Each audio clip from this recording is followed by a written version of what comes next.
No, they are aware. They are going back. That's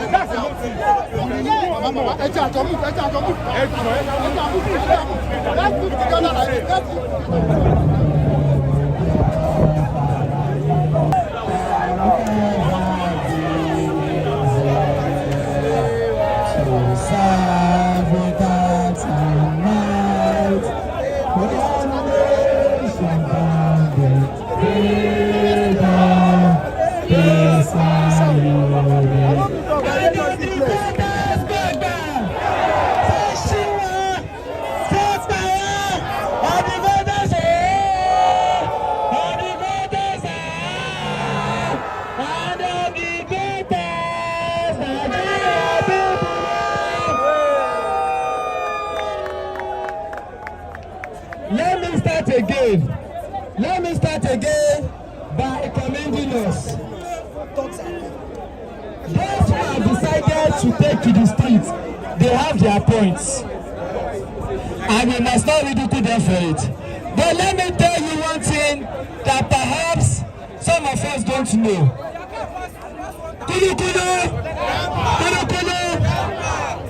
I may appear young in age. I may appear very short, but my experiences are not short, neither are they small. I know some of us here are feeling that you are perhaps more radical than us. I agree. You can be more radical than us. You can in fact have more radical perspective than us.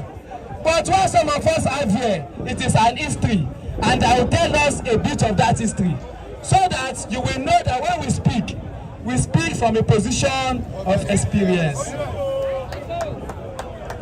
I was a former student union leader at the Buffalo University in Ile-Ife. Azan Tawo Soweto was my leader. They were the people who we entered as freshmen. They were the people who integrated us into student unionism. When I came into student unionism, I met a situation where he had been sent out of school twice. of the Kulu. Okay, and me who is speaking with you here today. I was sent out of the university twice. But that was not all. Someone came here. The person was telling me that why am I acting so fragile? And I responded, you say I'm fragile? How many prisons have you been to? I have been remanded at Kuje prison and put on death row. That is the prison I stayed at Kuje. I have been remanded at Ikoyi prison. I have been remanded at SAS detention facility in Abuja. I had been detained at the police headquarters. There is a reason I am giving this history. You need to know that because some of us who are speaking with you, when we make our point, we speak from the point of experience. Because everything we are doing here today, we have done this over and over again, and we have not given up. EndSARS 2020 at Alausa, on 2 occasions, we were the people who occupied Alausa, and on 2 occasions they sponsored thugs.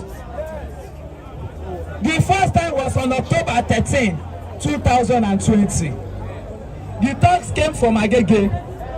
They came with weapons, but we had a security committee, vibrant, courageous, and energetic. They apprehended 5 of them and handed them over to the police. On October 15, 2020, thugs came in 2 coastal buses, those Lagos BRT buses. They were close to 200. They came at around 7:30 a.m. in the morning. Those of us who were convoyed at Alausa at that time were barely 200. They dispersed us. I barely escaped with my life. They were wielding machetes. Please go.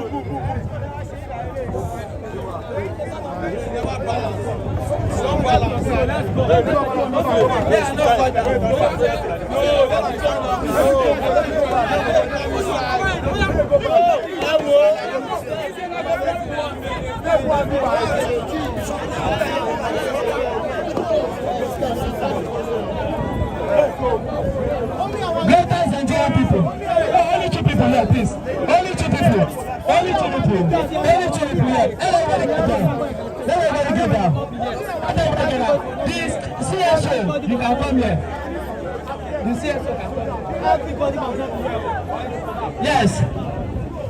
Greater Nigerian people. On October 15, 2020, the thugs came back again in 2 BRT buses. They were with machete, some of them were with guns, some of them were with bottles. They chased us out of Alausa, but in less than 30 minutes, thousands of Nigerians came back and chased them away. So that at that barricade we became over 10,000. What does that tell you? It tells you that only with the power of mass can you defeat organized violence. There is a reason we did not see. People have misinterpreted our position of. I think many people have misinterpreted what happened there, and I will tell you what happened there. We took a decision to march to Ojota Park. And when we took that decision, or at least they think they did. But the reason some of us decided to stop and march back is not because of the police. It is also because of the understanding of the terrain. It's because of the what? Understanding of the terrain. The boys who were coming to disrupt us yesterday, they came from that Ojota Park. They came from that Ojota Park. So that what the police would have simply done is that if we had insisted that we were marching, they will allow us march. See, forget it. Yes. They will leave you. Hello. There is one agenda that we want. We don't need too much of addressing. Yes. Hello. No, you can't decide for us. Okay, we are doing a conference. As I was saying, you come and speak, you raise your hand. You'll be recognized. You will be recognized. don't disorganize it.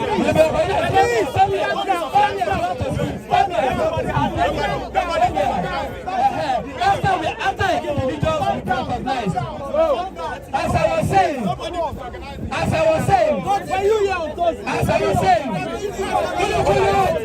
distraction, you are not here. No distraction.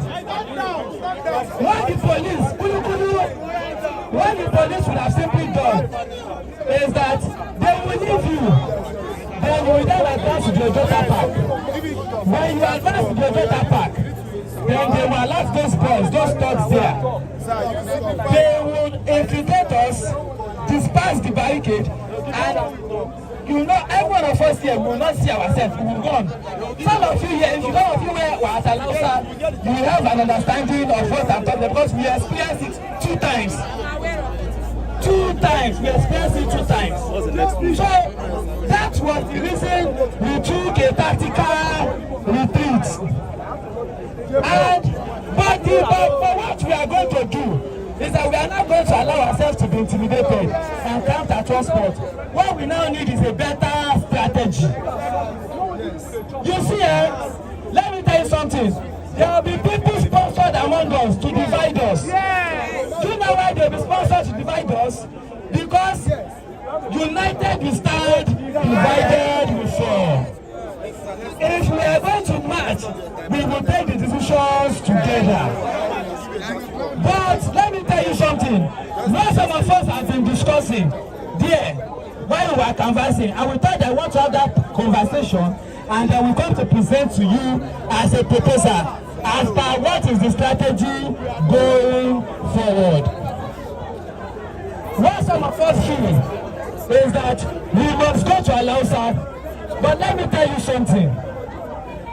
If assuming today we have a mass of 5,000 people gathered here, hello? If you have a mass of 5,000 people gathered here, no thug can stand in your way. Can you repeat this to me? If you have a crowd of 5,000 persons here today, no police, no thugs can stand in your way. But when you are few in numbers as we are now, it is also important to strategize around the capacity we have now. It is in the interest of the states and their sponsors to ensure this